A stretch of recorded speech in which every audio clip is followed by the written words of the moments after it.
Hello, and welcome to another edition of the Turing podcast. I'm Ed Calstry, Junior Research Data Scientist at the Alan Turing Institute, and I'm speaking to you not from the Alan Turing Institute in London, but from the spare bedroom in my mum's house in Oxfordshire.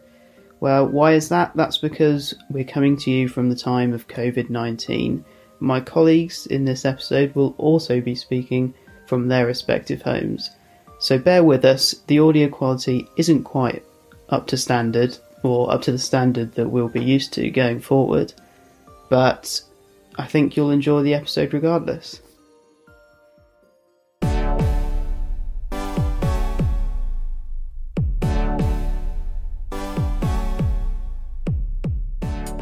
You're listening to the Turing Podcast, a production of the Alan Turing Institute, the UK's National Institute for Data Science and Artificial Intelligence.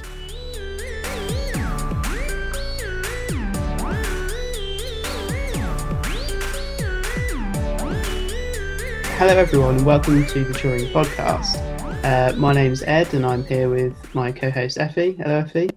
Hi Ed, how you doing?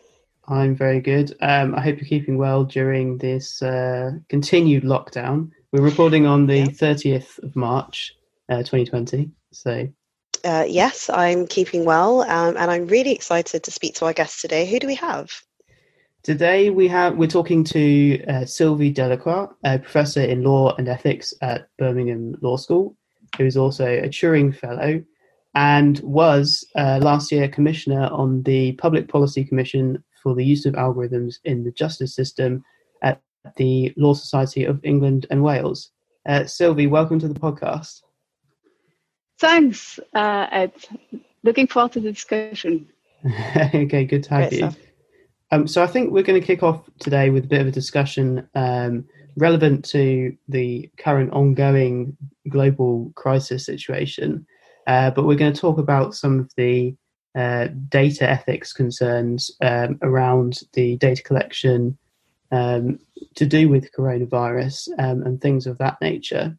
I'll start by asking about some of the work that you've done, Sylvie.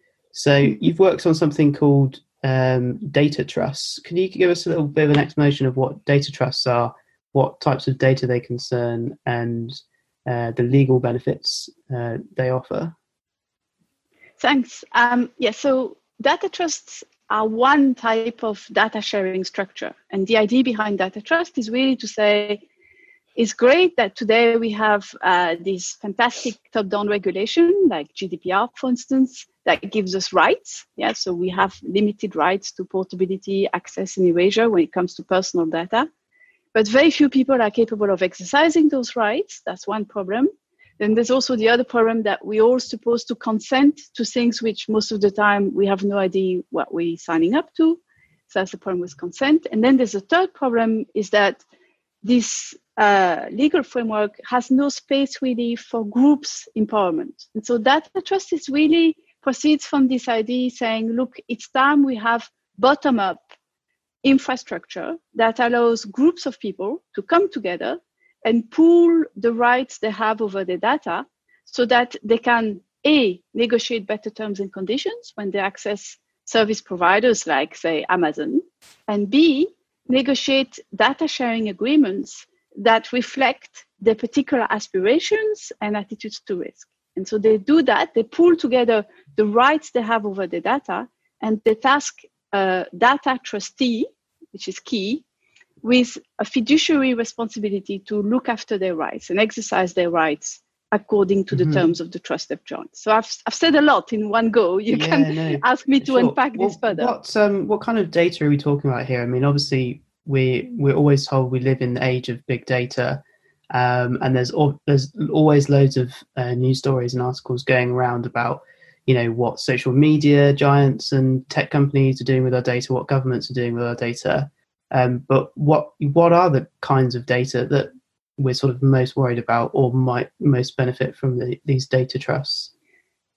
Yeah, it's a good question because actually the data trusts, as we've envisaged them, so this research has been done with Neil Lawrence, who's also a fellow here in the Turing, a senior AI fellow. And so data trust really designed to tackle personal data. right? Now, that doesn't mean that other data is not interesting or without challenges. And so recently, we've actually posted a blog on our data trust website that tries to illustrate what types of data sharing structures are appropriate for what kinds of data. So say if you study the bottom of the oceans, the data you're collecting doesn't have any rights applying to this data, right? And so when you're collecting the data about, say, the bottom of the oceans, then if you want to share this data, and you should, then probably the best structure that is fit for your purposes is a data commons. So data commons is very different as a structure from a data trust, because data commons can be created through various legal mechanisms, including a contract or a foundation, whereas data trusts really rely on trust law. And I'm not going to go further than that. Right. So I guess for the other one that wasn't data trust, do you say it's data commons? Data commons. It's concerning the idea things behind that are not human beings' data. So data commons have been used for all sorts of data. When it's personal data, the problem if you put personal data in the data commons is that you're going to have a challenge respecting the rights of the people whose data it is, right? So when you put data in the data commons, it has been done before that some people have actually tried to put what was at least personal data, but which became anonymized in a data commons. And then the question becomes, is the anonymization such that really this data has stopped being personal? And as you know, that's a complex question because anonymization is often can often be undone to different degrees depending on the techniques used. And so there you have all sorts of problematic questions. As soon as you try and put even anonymized personal data in the data commons, you risk overlooking or not respecting the rights of the people whose data it is. So that's why we argued. I guess there are some examples, like if people have very specific medical conditions, even if their names are anonymized or something, it might be possible to work out who they are from the data. Exactly. So there's all sorts of situations where, especially when you put together different kinds of data, the risk is that you can basically unlock quickly find out whose data it is by putting the different data points together. So that's why data trusts, I think, are a much more robust way of promoting data sharing while at the same time respecting the rights the rights of the people whose data it is. Makes sense, yeah. That sort of leads me quite nicely on to the next question, which is sort of regarding the current crisis of coronavirus spreading around the world. Obviously, scientists do want to collect as much information about the spread as possible so they can help advise how to stop it spreading. But what would be some of the obstacles to collecting and sharing data in this context? And, from a technical point of view, but also with respect to the individual rights and privacy? Yeah, so, I'm not a technician, so I'm not going to try and say anything intelligent about the technical challenges. What I want to say, though, is we are at a very interesting time today for many, many reasons. But one of them is that this crisis, this COVID crisis, is actually not just showing the acute lack of, say, ventilators, face masks, etc. What it's also showing is that we crucially need proper bottom-up data infrastructure. And we should never be put in a situation like we are today, where most people have to choose between, on one hand, supporting very important, potentially life-saving efforts through data sharing. Everybody wants to do that. Who wouldn't want to support those efforts by sharing data?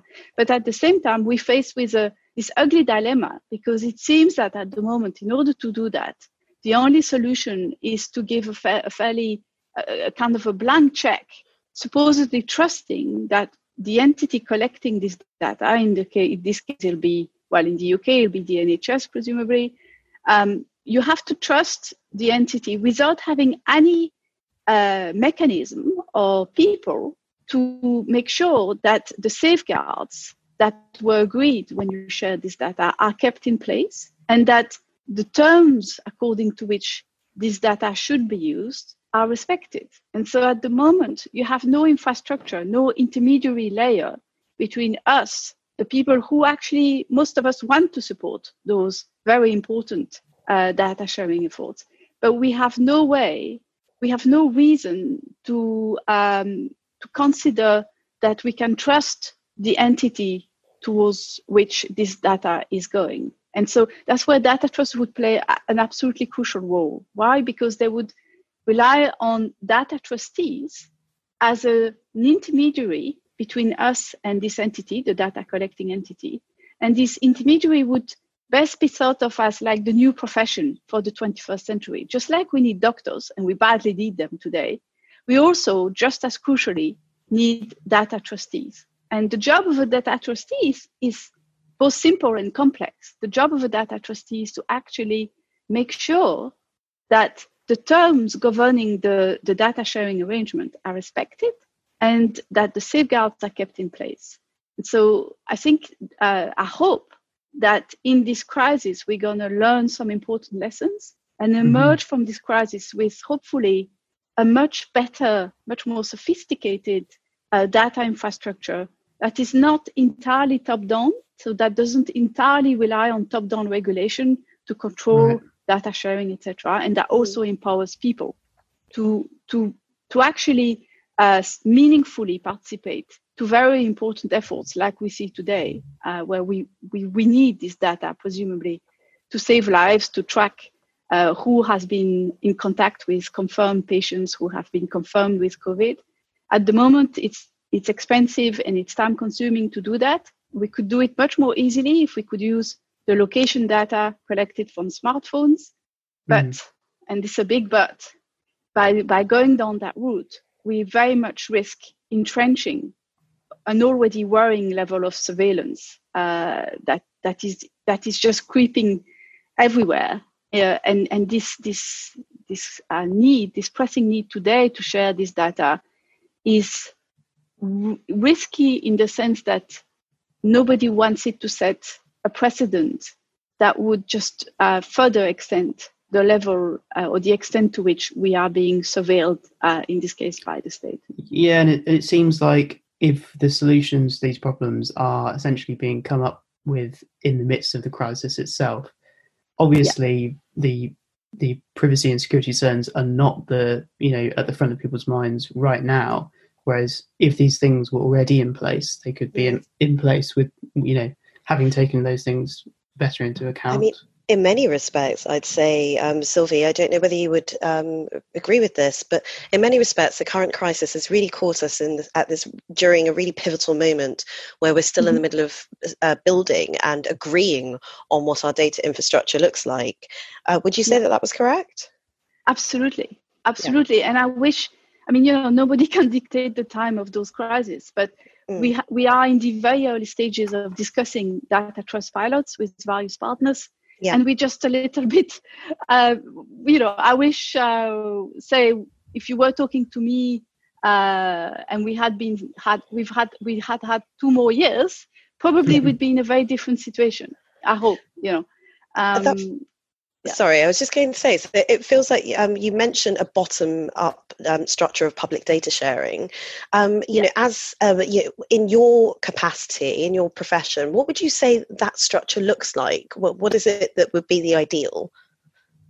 So I am personally an advocate of data trust, as opposed to other solutions like data co-ops, for instance, or data commons are not often advocated in this context, but data co-ops are very popular, for instance, in the States, and they differ from data trust mainly because they rely on contract, right? So when you create a data co-op, all you need is to write a contract that says we, members of this data co-op, are coming together to pool together, in this case, data for the purpose of, for instance, improving the financial returns from this data. This could be one option at the moment, or it could be the one to monitor the quality of, say, health services. And we pool together our data in order to be able to do that. And so that gives us a service that we would not be able to obtain if we were to do this on our own. So this idea is collectivization. And the difference between data co-op and data trust is mainly that data co-ops rely on a contract, whereas data trusts rely on trust law. And without getting into legal details, the main consequence of relying on trust law is that you have a much higher level of safeguards. Among other things, the burden of proof is reversed. So when things go pear-shaped, it's not for you, the member of a data trust, to demonstrate that, say, the data trustee has acted improperly or without due care, etc. The burden of proof is reversed. So it would be for the data trustee to demonstrate that they have acted with undivided loyalty when they manage your data or your data rights. That's just one example of the safeguards that would be in place in a data trust, and that would not necessarily be there in a data co-op. And a data trust is also overseen by a court, an equity court, which is not the case in a data co-op. So it's basically saying, look, we're dealing with extremely sensitive kinds of data here, health data, for instance, where the vulnerabilities at stake are such that I believe contract or contractual frameworks are not quite well equipped to address those vulnerabilities. They are easier to set up, but they come with dangers, whereas data trusts have a much more robust governance framework that would be much more apt at addressing the vulnerabilities that come from sharing highly sensitive data, like your health data, for instance. Mm. So imagine for a second that the UK did have a really good data trust set up as this intermediary with the NHS, and that at a time like now with the coronavirus or at other times, they are collecting just lots and lots of records on people's health and how it's changing over time. I guess, you know, what would be the kinds of data that it would be best placed to collect? So, I mean, I'm thinking what would be the kinds of data that would be most sensitive normally, but with the data trust in place would still be safe to collect?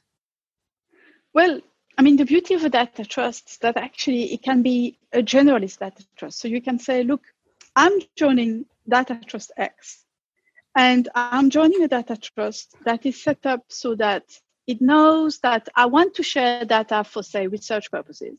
Mm-hmm. But I want to make sure that when I share this data, my family is not at risk, that there are certain safeguards put in place, etc.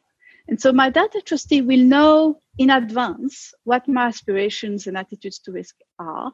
And so from then on, it could be that literally all my data, like say my jogging habits, the data comes from my watch, the data that I produce by every time I go and see my GP, every time I shop somewhere, etc. Now, this data need not, and I think it would be dangerous to centralize it into a data trust.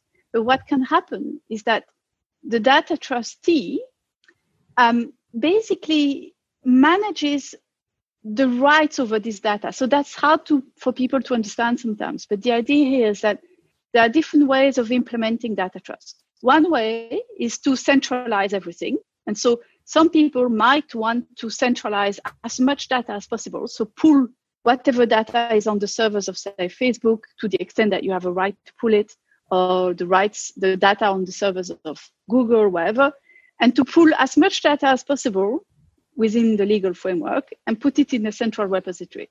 Now, I think that solution is actually unlikely, mostly because of the costs and security issues that would come with such a centralized infrastructure. But you can also just go for a decentralized approach where the data trustee is effectively your data, like your data intermediary. And the data trustee might even negotiate that, say, when you go and shop on Amazon, instead of agreeing to the terms and conditions of Amazon, you would log in to Amazon via your data trust, just like, today there's a Google login, that allows you to access various service providers. You could have a data trust login, which sets the terms and conditions according to which your data can or cannot be used. And it would be then an arrangement negotiated between your data trust and Amazon, which, let's imagine Amazon is happy to comply with the terms of the trust because, say, I'm part of a huge trust. Yeah, it could be that you have millions of people in the trust potentially. And so you have huge negotiating power. And you can say to Amazon, look, either you comply with the terms and conditions, or, well, we tell people not to shop in Amazon, or we can also pull as much data as we can from your servers and give it to an emerging competitor. So suddenly you have a very different dynamic in terms of negotiation power, right? Between, the big five and us little individuals. It almost sounds similar to like a union in a way, but instead of labor, it's data.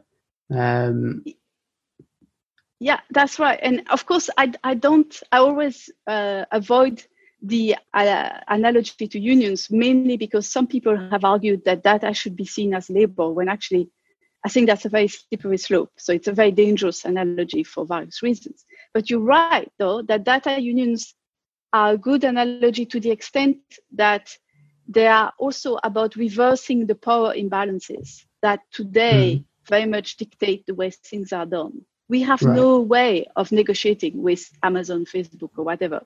So it's either you take it or leave it. Either you comply to their terms or not. Yeah. And so if we could reverse the direction of consent with the data trust, then we're in a different situation. And that situation has consequences everywhere, whether it's medical data or shopping habits, it's whatever. And the beauty is that for research purposes, it's kind of very exciting, I think, for a lot of researchers, because certainly you wouldn't be constrained by, say, having to go and look for one data set that has been collected with one particular type of consent, and then another data set that has been collected with a particular consent attached to it. Here you could talk to a data trustee and say, look, we've just discovered that mental health is affected by not just jogging habits and typing speed, but also, I don't know, stuff we've never thought about.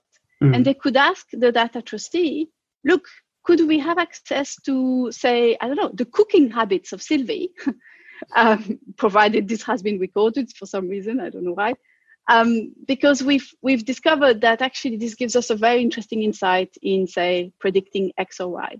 And certainly you can have via the data trustee who need not have centralized your data, but who can go and negotiate with wherever that data is sitting, the servers of, I don't know, maybe a cooking company that has provided me services teaching me to cook, say, So the data trustee will be your intermediary. So as a researcher, you can have a key to access to potentially a large number of people.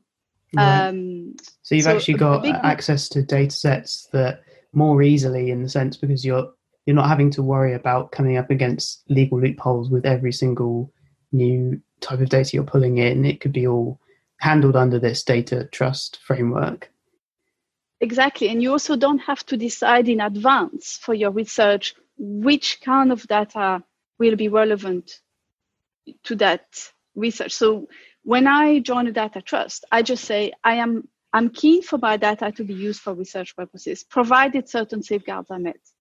And then it's for my data trustee to go and reflect my aspirations and negotiate with researchers whose needs may evolve over time and who may become interested in data that we never thought was interesting 5 years ago, And so you have a much more flexible approach to the acquisition of consent, but also the negotiation of safeguards, etc.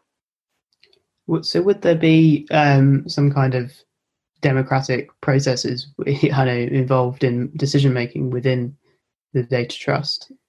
Yeah, that's absolutely key, of course. So depending on the type of data trust, you can have a data trust that's very much run like a collaborative, say, where every member has to take active involvement in big decisions. So you could have a kind of very deliberative, cooperative approach for each decision, or at least each decision deemed major enough. But you can also have data trust where people, it's important that there be a variety of data trusts, and people can switch from one data trust to another as and when their preferences or aspirations change. And so say, initially I might think I really want to be involved in every important decision that has to do with data sharing. But I found that quickly, actually, I'd rather join a data trust where there's a team of experts that I highly respect and I deem their judgment to be very trustworthy. And I might say to them, look, I don't have time to be actively involved in every decision. Of course, I want a precise account, possibly every month, and I could still be consulted on particularly sensitive decisions, but I want to have more hands-off attitude, say. Right. And so you have room for different types of governance because, of course, a lot of people, especially at the moment, still lack data awareness. And so they lack an awareness of the risks they're taking when they go online, etc. And do so you think that's one of the sorry. Sorry. Yeah, so I was going to ask actually, would it be more about splitting those needs according to consumers' personal health data and the various different categories that we might need in order to be able to legislate for distributing the data to researchers? So there are several approaches. Some people may want to create purpose-specific trusts. So they may say, we're going to create a data trust, say, to promote better research in mental health. And then they will seek to collect data relevant to that. That's a specific purpose model, which I'm not a fan of for various reasons. One of them is that you then have a problem. So especially the example of mental health, you potentially, so the group of people you'll be interested in will typically be vulnerable already at the start.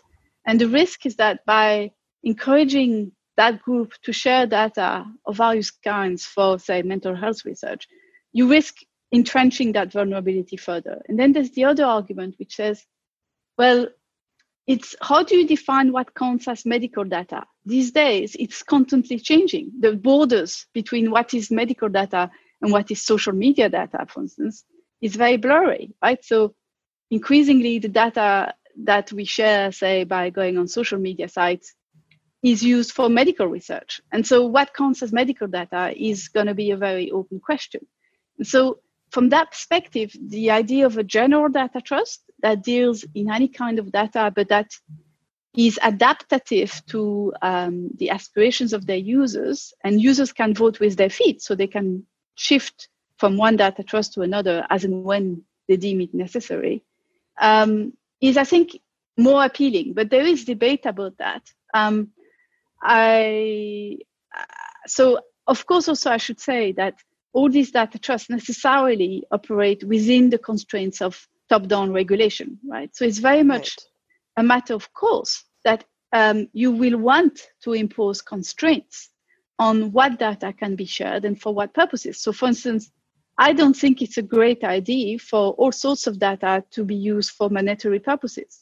And I don't think at the moment we don't have enough top-down regulation to limit the extent to which people can monetize their personal data. I think it should be limited much further.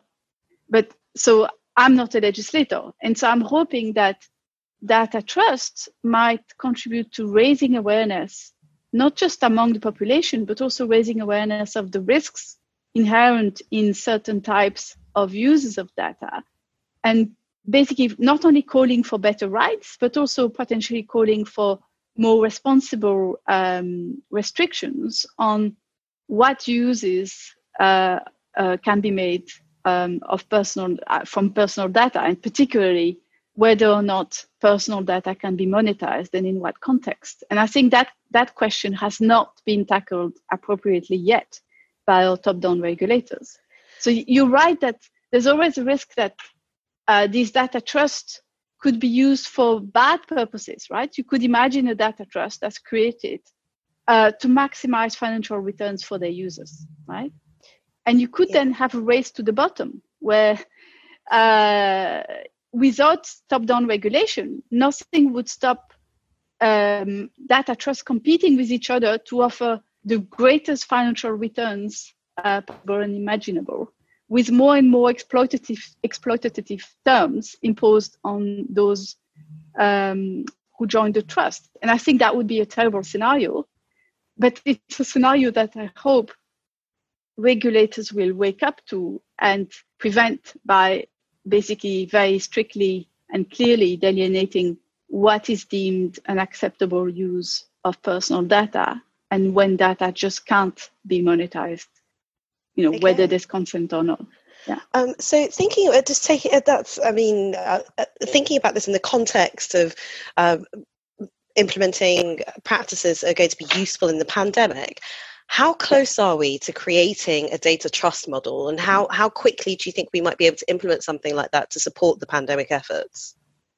Okay, so an interesting question, because of course these last days I have had various calls going my way saying, could we create in a hurry a data trust to facilitate or empower groups of people to share their data with a better framework, in the sense that they would have an intermediary to kind of negotiate the sharing of this data and the safeguards.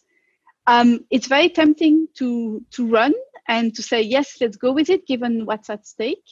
Can I just interrupt briefly and ask, would that be as an intermediary? Is this in the UK, and would it be an intermediary between people and the NHS? Is that what you're being asked to think of? So I'm not going to go into specifics, but basically, at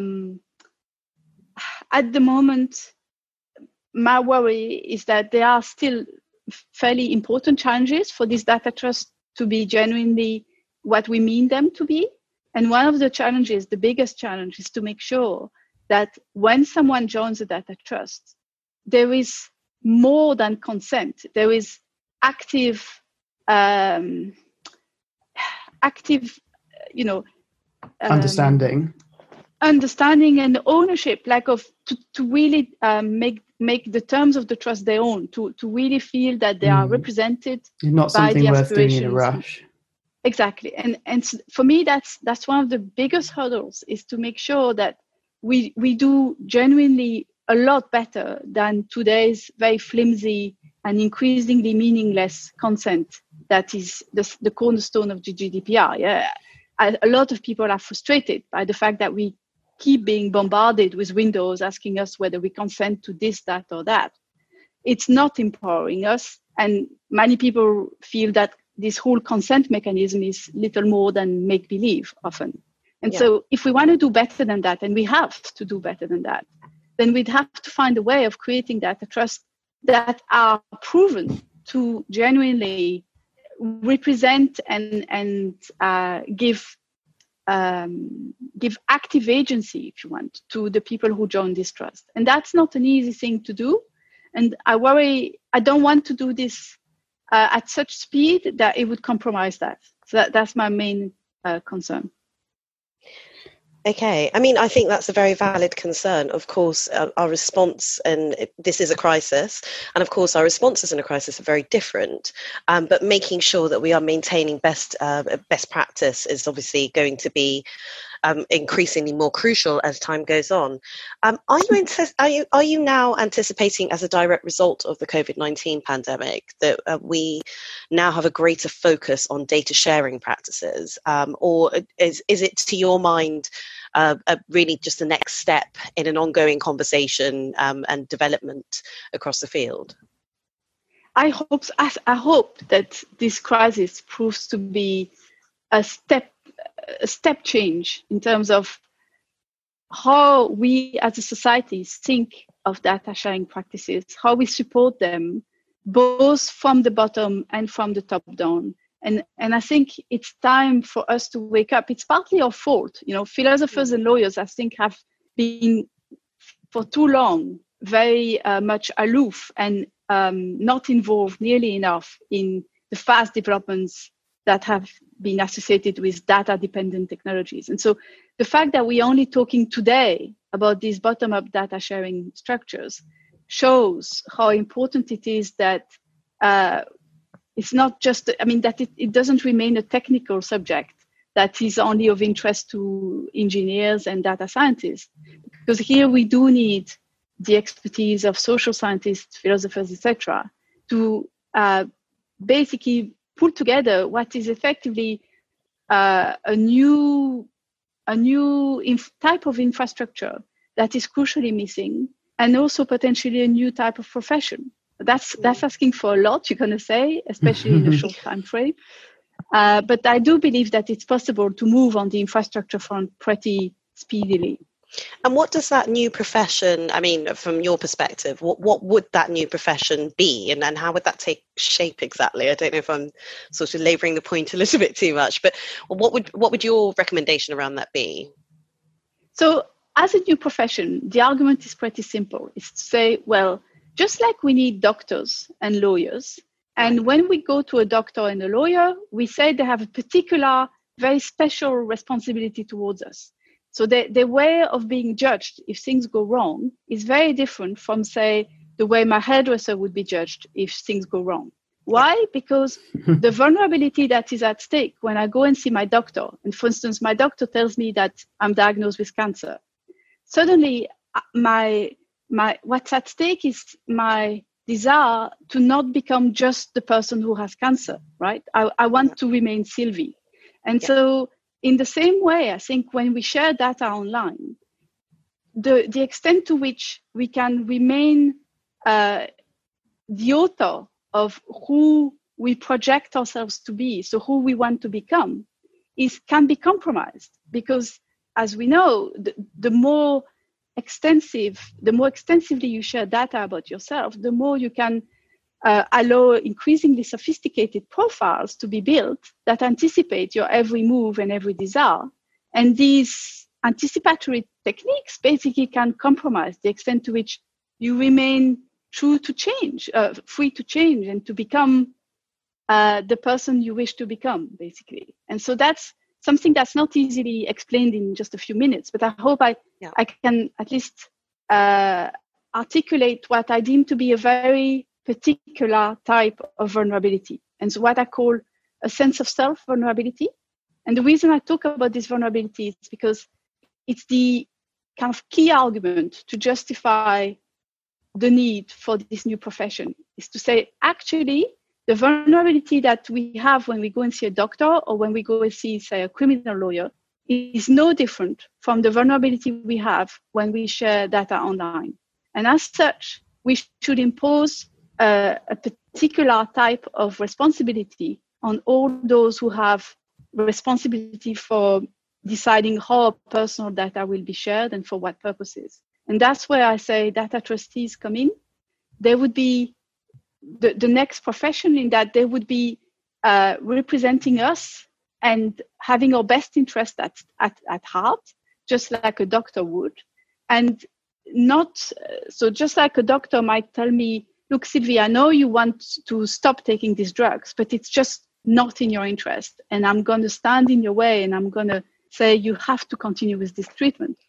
To some extent, a data trustee might be placed in a situation where they say, look, I know you want to say, for instance, maximize the extent to which you might get financial returns from this, this, and this, but it's just not a good idea. So sometimes a data trustee will have a role that goes beyond just implementing your wishes and preferences. And they may have a role that says, look, actually, I have to tell you, this is not a good idea. Now, of course, they can't, at the end of the day, they can't force you. So just like I can go and see a different doctor, I can switch to a different trust, right? And go and see a different data trustee. But I think it's really important to see this data trustee as not just a mere service provider with no particular responsibility, just like, say, when we, let's say an insurance broker or something like that. I mean, right. Unfortunately, it's hard to say that insurance brokers are held to professional standards, even that would be a subject to debate. At least I don't think they live up to that professional standard most of the time. Whereas controversial. I hope that data trustees will be held up to those professional standards. And that has consequences also in terms of how you oversee those data trusts. And, at some point you're going to need standards of conduct and some group, some kind of authority to kind of evolve in best practice in a way that is very nimble and potentially more nimble than the national legislator. Okay, well, I mean, it feels like a good time to then ask, thinking about the existing regulatory framework in the UK, where would you say, if we were to be able to come up with a basic data trust on the understanding that it needs to be developed further, where would you say that would fit in the context of the current framework? Where would that fit? I'm not sure I get the question.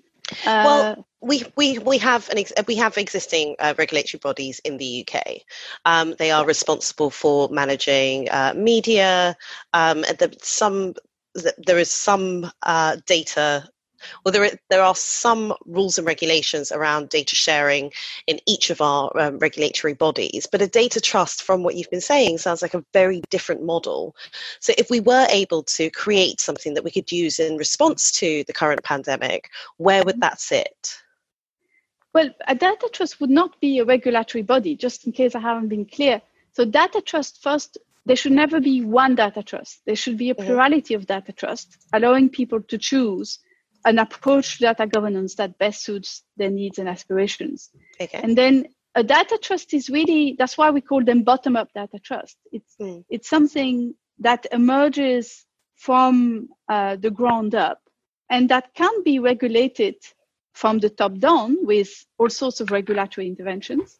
But it's not per se, a data trust is not a regulator, right? It's a structure, that's why I call it infrastructure. It's a way of building an intermediate layer between us, the data subjects, and them, the data controllers. So regulators have a job in regulating the data controllers and the uses that can be made from our data. Yeah. But the data trust would effectively be, a good example is land societies that were created in the 19th century. Now, they were not trusts. But land societies were created in order to give more people the right to vote. So here, I don't know if you're aware of that, but in the UK at the late 19th century, the right to vote was conditional upon you having freehold ownership of a piece of land. And so in order to have more people having the right to vote, what people did was to pull together money to acquire a piece of land, which they then cut into little pieces. And so as a result, you had, a dozen people having the right to vote. But the data trust is a bit like that. The idea here is that you pool data rights in order for a group of people to suddenly acquire a voice when it comes to data governance choices. And so that doesn't preclude in any way the role or need of top-down regulation. But it's really there to say, at the moment, most of our important choices when it comes to data-reliant futures are made by a tiny number of people. And it's time we change that. And it's time we allow an increasing number of people from the top down, from the bottom up, to have a say in how their personal data should or should not be used within the constraints of the law. So that's the idea behind the data trust. Fantastic. Well, Sylvie, I feel it's been a fantastic conversation. Before you go, where can people find your work? Are you available online? Are you on social media? Yes, we've just created these new web pages called https datatrust.uk. So okay. I'm sure we'll include a link in the episode description. Okay. Yep. Great. So that's a really good starting point with all the resources relevant to data trust put there.